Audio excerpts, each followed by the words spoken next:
Assalamualaikum, halo, apa kabar? Bertemu lagi dengan saya Abu Yaradua. Hari ini kita akan membicarakan tentang salah satu kasus pembunuhan sadis yang pernah terjadi di Indonesia. Ini yang terjadi pada tahun 1992 yang lalu, di mana pembunuhan ini tuh dilakukan oleh seorang nenek-nenek yang mungkin nggak pernah kita duga ya, dia tega melakukan pembunuhan sadis terhadap seorang anak kecil. Di mana selain dibunuh, anak kecil ini juga dimutilasi olehnya. Tragedi yang terjadi di Probolinggo ini adalah kasus yang menurut saya itu adalah salah satu kasus tergila yang pernah saya dengar. Kok bisa-bisanya ada seorang nenek yang melakukan hal sekeji ini kepada cucunya sendiri? Nah, jadi guys, waktu itu di Probolinggo, Jawa Timur, tinggallah ya sebuah keluarga bahagia yang terdiri dari ayah, ibu, dan seorang anak kecil yang bernama Faridatul yang saat itu masih berusia 5 tahun. Nah, Farida ini anaknya baik, lucu, dan suka mengaji. Jadi kalau menjelang maghrib, dia tuh suka ikut pengajian tuh di dekat rumahnya. Dan dia juga itu biasanya pulang dari mengaji itu habis isya. Jadi sekitar jam 8-an gitulah ya. Nah, kegiatan mengaji ini pun dilakukan secara rutin olehnya. Ya pada tahun segitu itu memang sangat lumrah ya aktivitas anak-anak, terutama di pedesaan itu memang seperti itu.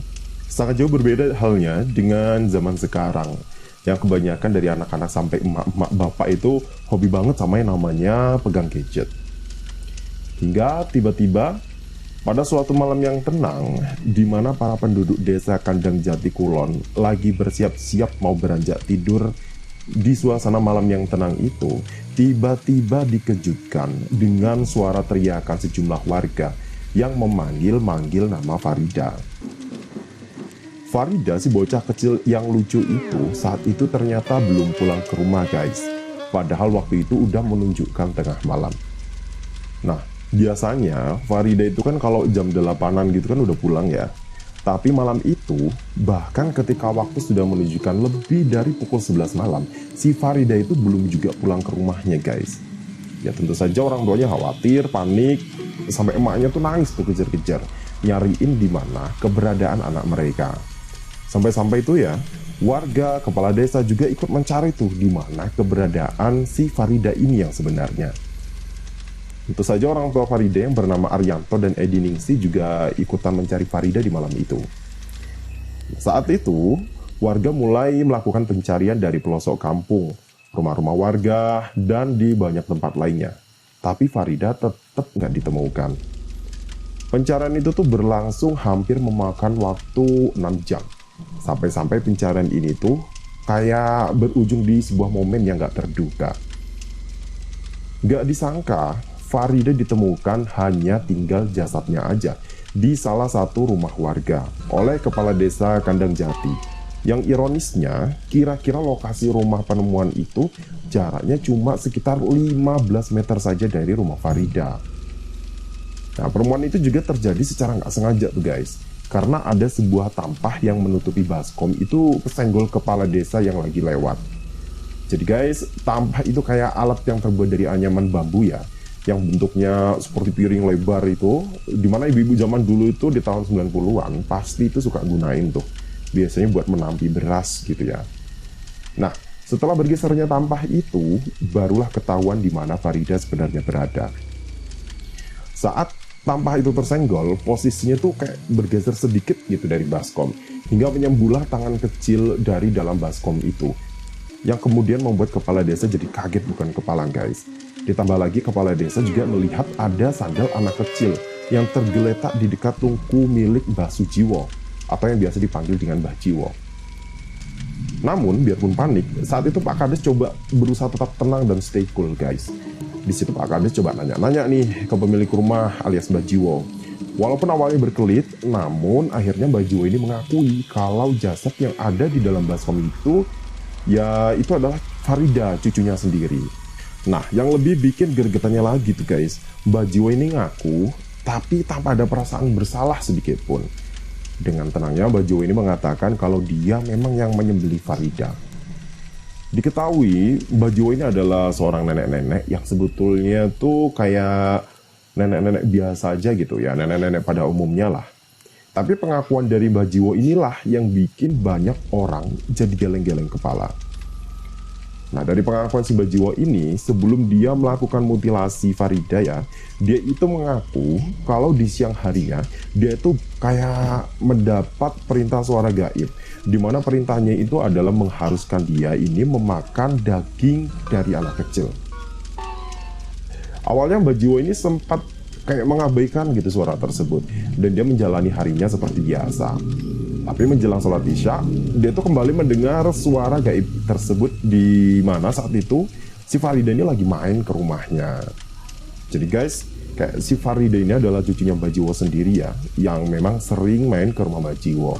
Kayak dia tuh suka ngasih kerak nasi kering yang digoreng, atau ngasih apapun lah yang orang tuanya masak untuk si Mbah Jiwo ini. Tapi meskipun demikian, tetap aja tuh kayaknya Mbah Jiwo itu gak peduli gitu. Pada saat itu, Farida disuruh tiduran terlentang di tanah. Ya namanya anak kecil yang polos ya, waktu itu Farida itu nurut aja tuh sama perintah neneknya. Nah, pas badan Farida udah terlentang inilah, langsung Mbah Jiwo ini menusuk leher Farida. Karena lehernya udah terluka, jadi banyak darah yang keluar dari tubuh Farida. Dan ironisnya, dalam keadaan tubuhnya itu sudah bermandikan darah, dan di tengah-tengah kesadarannya yang sudah mulai turun, si Faridatul itu sempat-sempatnya loh ngomong ke neneknya kayak gini, "Bah, ngopo aku mbok pateni." Asli, merinding banget sih dengernya. Ada anak kecil yang lucu, polos, nggak salah apa-apa, terus tahu-tahu ditusuk gitu. Dan ketika dia udah ditusuk, dia tuh nanya, "Kenapa saya ditusuk?" Nah, di sini nih bukannya berhenti karena kasihan, tapi Mbah Jiwo ini malah makin gila, guys. Tubuh Farida yang udah sekarat itu lalu digendong dan diajak mengelilingi rumahnya. Dan setelahnya barulah tubuh mungil dari Farida ini diiris-iris dan dipotong-potong menjadi 79 bagian. Kenapa 79 bagian ini? Terus terang saya juga nggak tahu ya alasannya kenapa. Tapi yang jelas tubuh Farida ini nggak cuma dipotong-potong aja guys, tapi juga dikulitin. Dan proses yang terbilang sadis ini terjadi dari selepas Isya sampai jam 10 malam. Jadi kira-kira cuma butuh waktu 2 jam aja Mbah Jiwo ini melakukan itu. Terus dagingnya udah dipotong-potong itu dicuci sama Mbah Jiwo. Entah apa yang dipikirkannya ya. Padahal jelas ini daging manusia gitu, bukan daging sapi. Terlebih ini daging cucunya sendiri. Nah, Mbah Jiwo langsung tuh meracik bumbu buat masak daging tersebut. Dan dengan dinginnya Mbah Jiwo ini berkata, "Pokoknya aku pesta karo dangdutan."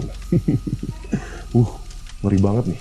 Kalau lu punya nenek kayak gini gimana nih? Enggak punya perasaan bersalah atau menyesal telah membunuh cucunya sendiri? Kira-kira apa penyebab Mbah Jiwo bisa tega melakukan hal ini ya? Pasti di antara kalian banyak yang beranggapan kalau Mbah Jiwo ini punya penyakit jiwa, dan kalian itu memang benar guys. Ternyata kejiwaan dari Mbah Jiwo ini memang sedang terguncang. Dimana penyebabnya itu adalah kematian kakaknya 20 tahun lalu. Dan sejak kematian kakaknya itulah Mbah Jiwo ini sikapnya mulai berubah guys. Nah semakin kesini kelakuan Mbah Jiwo ini malah jadi semakin aneh guys. Misalnya itu kayak suka nyegatin tuh orang-orang yang lewat depan rumahnya. Dan itu juga suka mukulin orang-orang yang lewat di depan rumahnya itu. Nah, karena ulahnya yang dibilang mengganggu dan cukup merasakan warga ini, bahkan Mbah Jiwo ini sempat loh sampai dimasukkan ke dalam sebuah bak mandi oleh warga. Tujuannya ya mungkin biar Mbah Jiwo itu sadar kali ya. Nah, kejiwaan Mbah Jiwo yang terguncang ini juga dibenarkan oleh Kapolres Probolinggo pada saat itu, di mana mungkin kepergian kakaknya bisa membuat Mbah Jiwo ini menjadi kayak sangat terpukul gitu. Tapi walaupun gitu kan ya nggak seharusnya ya dijadikan alasan kalau dia itu sampai membunuh cucunya sendiri gitu. Ngomong-ngomong tentang perasaan yang terpukul, pastinya kedua orang tua dari si Farida ini juga sangat terpukul guys. Bahkan saking terpukulnya nih ya, ayah dan ibunya Farida ini jadi sempat mogok makan gitu. Karena setiap mereka mau makan tuh, jadi ingat cincangan anaknya yang sempat mau digulai sama Mbah Jiwo. Nah, seiring berjalannya waktu, peristiwa pembunuhan balita yang dilakukan oleh Mbah Jiwo ini sampai jadi urban legend ya di tempat itu. Dimana suka digunain tuh sama orang tua untuk nakutin anak-anaknya. Jadi kalau ada anak susah dibilangin tuh buat pulang habis maghrib, biasanya orang tuanya itu nakut-nakutin mereka. Kalau kamu nggak mau pulang nanti kamu dimakan Mbah Jiwo loh. Jadi pada takut tuh. Jadi lumayan efektif juga ya cara-cara seperti ini dipergunakan untuk membuat takut anak-anak di daerah Probolinggo waktu itu. Nah, ini mungkin ada salah satu pendengar dari cerita ini yang mungkin benar-benar mengalami atau mungkin tahu kisah sadistis ini. Kamu semua bisa ya komen di kolom komentar. Dan jangan lupa untuk follow fanpage ini untuk update video-video menarik lainnya dari saya, Abu Yaradua. Oke, saya Abu Yaradua pamit undur diri. Salam.